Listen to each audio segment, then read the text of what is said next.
What if everything you thought you knew about Julie Andrews was only half the story? At 89, she's finally speaking out, confirming a long-whispered truth that changes everything we believed about her golden career and the heartbreaking cost behind that iconic smile. From royal roles to private battles, this is the revelation fans waited decades to hear. Stay with me, because what Julie just confirmed is more powerful than any script she's ever read. She was once the image of grace and gentleness, a picture-perfect nanny who captured hearts across the world. But for decades, Julie Andrews carried a secret no one saw coming. Now at 89, she's lifting the veil on what really happened. How a single surgical decision stole her legendary voice. How the public story of her marriage to Blake Edwards hides deeper truths, and the haunting regret that's lived in her shadow for over half a century. The truth she's revealing today changes everything we thought we knew. Born as Julia Elizabeth Wells on October 1st, 1935, Julie's early life was anything but ordinary. Her mother, Barbara, a gifted pianist with dreams of the stage, and her father, Edward, a schoolteacher, saw their marriage dissolve with the onset of World War II. Barbara remarried a vaudeville performer named Ted Andrews. The gears of Julie's destiny began to turn. Her mother and stepfather entertained troops across England. Julie found herself in the wings of the stage, watching, listening, absorbing. It was in the glow of these spotlights that she found her path. But the real shock came at 14. That was the year Julie uncovered a truth that had been hidden from her all her life. Edward Wells wasn't her biological father. Her real father had been a close friend of the family, someone her mother had quietly loved. The news was devastating, yet somehow it didn't break her. She clung to Edward, who remained a true father figure until the end of his life. Julie's stepfather, for all his complexity, recognized her rare gift early on. The pitch-perfect voice and range that startled even the most experienced ears. She trained intensely under his watch. But it wasn't just Ted who shaped her. It was Madame Lillian Styles Allen, a strict soprano who took Julie under her wing at just 8 years old. Styles Allen didn't just teach notes. She instilled discipline, purpose, and a reverence for the craft. She often reminded Julie, an amateur works until he gets it right. A professional works until he can't get it wrong. That mantra became Julie's heartbeat. Lessons were intense, often requiring young Julie to travel alone from London to Leeds, enduring freezing nights in dimly lit rooms just to study. But instead of discouraging her, it made her stronger. She'd spend cold evenings sipping ginger beer, immersed in stories of opera greats and musical legends. Every moment of hardship was molding her into the icon the world would come to adore. 12, Julie wasn't dreaming about the stage. She was commanding it. On October 22, 1947, she made her professional debut at the London Hippodrome in Starlight Roof. Her rendition of a demanding aria stunned the crowd, earning her a standing ovation that felt more like a coronation. A year later, at just 13, she sang before King George VI and Queen Elizabeth at the Royal Command performance, the youngest solo performer ever invited. An unscripted twist of fate during a variety act, she joined comedian Wally Bogg on stage, her voice winning hearts in seconds. A tiny moment, but one that lit up the audience like magic. Her rise didn't stop there. By 1948, Julie was a regular on the West End, taking on pantomimes and musicals with grace far beyond her years. Her portrayal of Cinderella showed she wasn't just a voice. She was a full-fledged actress with warmth and wit. Simultaneously, she carved out space in radio and television, becoming a household name on shows like Educating Archie.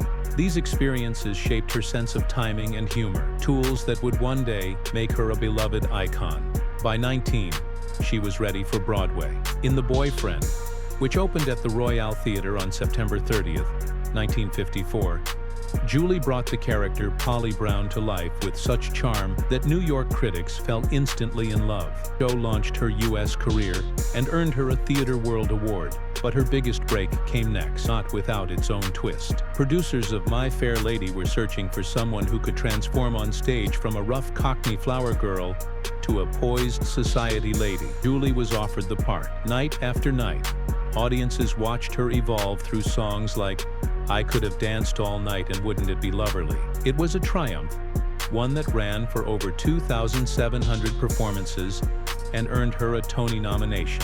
But here's the twist.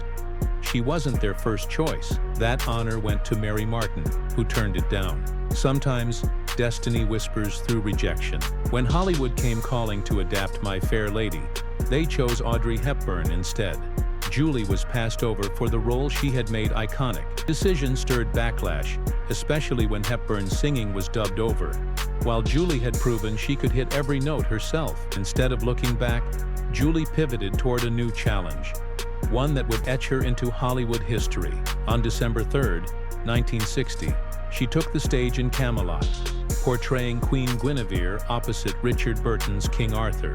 The role earned her another Tony nod and soon became forever linked with American history. After President John F. Kennedy's death, his widow famously referenced Camelot in memorial, and Julie's performance was suddenly woven into the national fabric. Television history followed quickly. On March 31, 1957, Julie starred in a live CBS broadcast of Cinderella, a brand new musical written for TV by Rodgers and Hammerstein. Over 107 million people tuned in. She wasn't just watched, she was embraced by over half the country in one night. Then, in 1964, came the call that changed everything.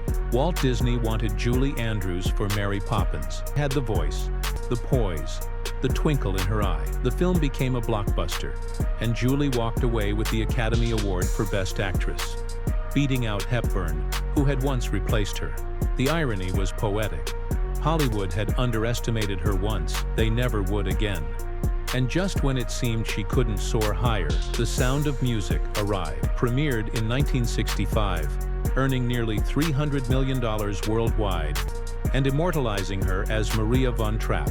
In a role inspired by a true story, Julie made Maria feel completely real, a woman full of love, joy, and strength. She wasn't just playing a part anymore, she was becoming part of people's lives. But beneath all the applause, there was a shadow growing, one that would come to define the most painful chapter of her career. And in the next chapter of her life, that secret would finally come to light. She looked like she belonged on that mountaintop, twirling freely against the wind.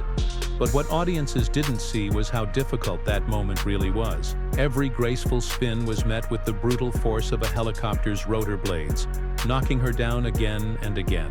Julie Andrews later laughed about being repeatedly flattened into the grass. But in truth, it was a moment of cinematic magic built on sheer grit. That single shot, visually breathtaking and iconic, symbolized the level of perfection her performances demanded. And when The Sound of Music swept 5 Academy Awards and made her the highest-paid actress of her time, Hollywood crowned her a legend. But with that crown came a new kind of pressure. How do you move forward when the world wants you to stand still? Twice now, she had enchanted the world as a magical nanny. Mary Poppins, then Maria. The roles were unforgettable, but dangerously similar. She ever be seen as anything else? Determined not to be boxed in, Andrews pivoted sharply later that same year with the Americanization of Emily. No singing, no floating with umbrellas. This was wartime England. Emily Barham was a sharp, grieving widow caught in a cynical love story. It was dark, complicated, and full of emotional landmines. Playing opposite James Garner, she showed America that she could carry a dramatic film without the sparkle and song. The gamble paid off. Critics took notice. She had range. Still, it wasn't enough to shake the image of perfection Hollywood had engraved into her name. Then came Alfred Hitchcock's Torn Curtain, a Cold War espionage thriller with Paul Newman. On paper, it should have been a dream pairing, 2 box office titans. But behind the scenes, Hitchcock wasn't thrilled. He felt the leads were too polished, too refined for the gritty tone he envisioned. The result was a film that made money. $13 million on a $3 million budget left critics unsure. Julie Andrews, the picture-perfect star, seemed out of place in the shadows of East Berlin. Still, she pushed on. Andrews' next film, Hawaii, became one of the decade's most ambitious undertakings. Filming in brutal conditions, relentless rain, wave alerts, production stalls, pushed everyone to the edge. But the final result was an epic. Released in 1966, it became the highest-grossing film of the year, raking in $34.5 million. Character Jerusha was raw, determined, and deeply human. But ironically, it wasn't Andrews who stole the show. It was Jocelyn Lagarde, a non-actress cast as a native queen, whose performance was so powerful, she took home a Golden Globe. Audiences took notice. The conversation shift. Was Hollywood's Golden Girl being upstaged? In 1968, cracks had begun to show. Julie Andrews, once untouchable, faced two massive stumbles. Star, a musical biopic with a sky-high budget, and the same director behind The Sound of Music, should have been a hit. Instead, it floundered. Critics tore it apart. Some said her performance felt forced, unnatural. Others called it excessive. The disappointment was profound. Then came Darling Lily in 1970, a film directed by her husband Blake Edwards. It was meant to reinvent her, to pull her out of the nanny shadows once and for all. But the film dragged through endless reshoots and ballooned to a $25 million disaster. This time, Andrews really pushed the boundaries. She used language she'd never used on screen before, even did a daring performance that shocked longtime fans. But audiences didn't follow her into this new territory. The film tanked. It was clear Julie Andrews, the public adored, didn't match the woman trying to evolve behind the scenes. Still, despite the failures, the industry respected her. She earned Golden Globe nominations for both films, a testament to her talent, even if the box office said otherwise. So she turned to the one place that still welcomed reinvention: television. In 1972, the Julie Andrews Hour debuted, backed by a rare 5-year contract from ABC. The show was a variety format, filled with music, comedy, and charm. Critics loved it. They saw it as a revival. But ratings were another story. Going head-to-head with powerhouse shows, the Julie Andrews Hour struggled to hold an audience. After just one season, it was pulled. Yet just weeks after its cancellation, something remarkable happened. It swept the Emmys, winning 7 out of 10 nominations. It was too little, too late. ABC tried to make amends with 5 televised specials over the next few years.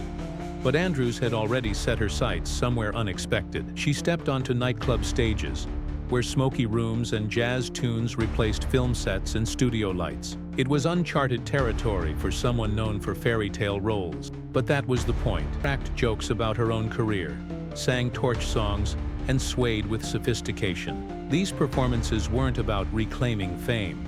They were about redefining it. They worked. Critics noticed. So did producers. After nearly a decade without a hit, the comeback came. In 1979, 10 lit up the box office, bringing in $74 million and putting her name back in the conversation. Then came S.O.B., a wild satire in 1981, where Andrews shocked audiences with a performance no one expected. Raw, fearless, and intentionally provocative. It was a powerful reminder that she was done playing it safe.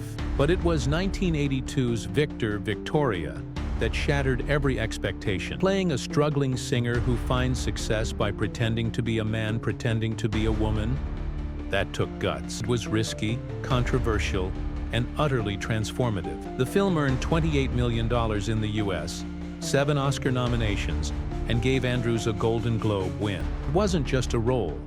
It was a statement. She was no longer the woman who had to twirl on mountaintops. She was now the woman who could walk into any role, any genre, any challenge, and own it. Julie Andrews wasn't just surviving the industry's shifting tides. She was quietly mastering how to ride every wave. There's something about the quiet courage of Julie Andrews that draws you in, not in a loud, headline-grabbing way, but in the kind that lingers. She stood at the edge of reinvention.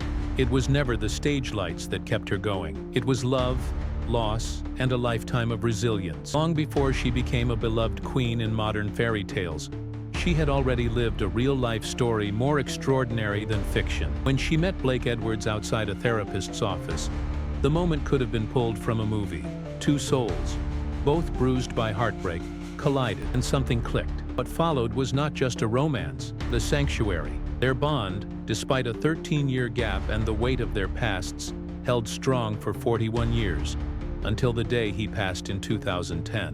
And yet, she never stopped calling it her one true love story. As Andrews gracefully shifted into motherhood, becoming stepmom to Edward's children and adopting 2 daughters from Vietnam, her screen presence evolved too. Silver screen roles they shared often mirrored their off-screen reality. Layered, complex, and enduring. Even when projects like Darling Lily stumbled at the box office, their unity never cracked. She often said it was Edward's humor that kept her grounded, proving that behind the grandeur was something quietly human. But the 1980s tested that resolve, as her characters battled disease and uncertainty in films like That's Life and Duet for One. Julie herself faced an unnerving diagnosis, a lesion on her throat.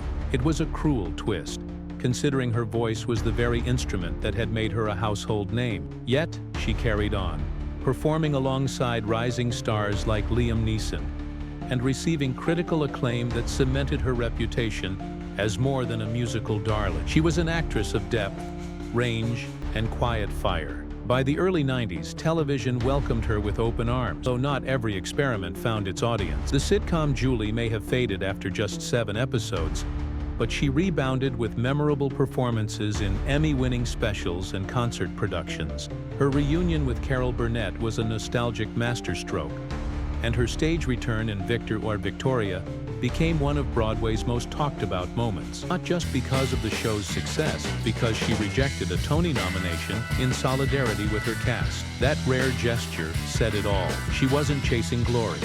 She was fighting for fairness. Then, like a scene out of a storybook, Andrews returned to Disney after nearly 4 decades. Her portrayal of Queen Clarice in The Princess Diaries was regal, yes, but it was also tender, playful, and wise. The film didn't just bring in $165 million, it reintroduced her to a new generation, while giving Anne Hathaway a real-life mentor. Even when her vocal range had narrowed to a whisper, she found new ways to shine, like voicing Queen Lillian in the Shrek franchise, or narrating the whimsical world of Enchanted, a role that felt tailor-made for her. But it wasn't all smooth sailing. Behind the scenes, she continued to battle the aftermath of a surgery that had taken her voice and changed her life.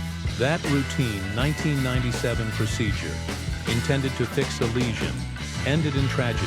Her vocal cords were irreversibly scarred. The clarity and strength that had once defined her soprano were gone, and though a lawsuit followed, ultimately settled in private, the emotional damage lingered far longer than the legal battle. Still, she refused to fade into silence.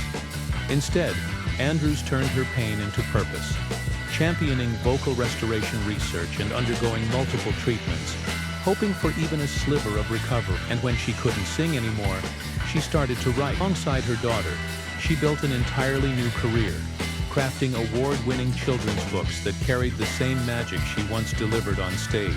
It wasn't the same as performing, but it was a new kind of voice, one that still reached the world. Financially, Andrews navigated her career with grace and intelligence. Over the decades, her net worth, estimated north of $30 million, has been fueled by a blend of royalties, smart investments, and careful branding. She's been associated with high-end vehicles like the Jaguar XJ and classic Rolls-Royce models from her peak Hollywood years. On her wrist, Cartier and vintage Rolex, symbols of timeless class rather than flashy display. Real estate-wise, she's owned elegant estates in Brentwood and the Hamptons, and at one point shared a private jet with Edwards during their globe-trotting years. Though she's never flaunted her wealth, Andrews invested in Broadway productions, educational content like Julie's Green Room, and lucrative licensing partnerships. Her health and performance were long covered by top-tier insurance, including comprehensive vocal and performance protection in her prime years, a reflection of just how valuable her talents were. The key takeaway from her journey: build your brand on authenticity, protect your craft, and pivot when needed, but never compromise who you are. Today, when people speak of Julie Andrews, they don't just recall Mary Poppins floating above rooftops or Maria twirling on the hills of Austria. They remember a woman who turned heartbreak into art, loss into compassion, and silence into storytelling. She didn't need to belt out another note to prove her legacy. It was already sealed, in every laugh, every tear, every pause that held more meaning than words. Her story reminds us that even when the spotlight dims, the truly great keep glowing. And Julie Andrews, she's still shining. And there you have it, Julie Andrews, still full of grace, secrets, and surprises at 89. If you loved this dive into her legacy, hit like, drop a comment with your favorite Julie moment, and don't forget to subscribe. we've got more Hollywood legends coming your way. Because in a world that's always changing, some voices, like Julie's, never stop echoing in our hearts.